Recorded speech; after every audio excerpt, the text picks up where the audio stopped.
মানুষের উপলব্ধি ক্ষমতাটা খুবই মারাত্মক। আপনি মাঝে, মাঝে এমন জিনিস উপলব্ধি করতে পারবেন, যেটা আপনি কখনো স্বপ্নেও কল্পনা করেননি। আবার আপনি এমন কিছু জিনিস পেয়ে যাবেন, যেটা আপনি কখনো ভাবেননি। আবার এমন ধোঁকায় আপনি পড়বেন, যে ধোঁকা আপনি কখনো খাননি। কিন্তু এই প্রত্যেকটা কর্মের ফলাফল নির্ধারিত। মহান রাব্বুল আলামিন এই ফলাফল দিবেন। আমার দৃঢ় বিশ্বাস, আমরা প্রত্যেকটা মানুষ আমাদের কর্মকে এমনভাবে গঠন করা উচিত, যেন আমরা অন্যায় থেকে দূরে থাকতে পারি এবং অন্যায়কারীকে ঘৃণা করতে পারি, মিথ্যাবাদীকে ঘৃণা করতে পারি, মিথ্যা কথা থেকে দূরে রাখতে পারি।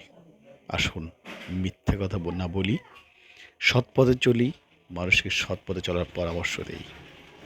আসসালামু আলাইকুম ওয়া রাহমাতুল্লাহি ওয়া বারাকাতুহু।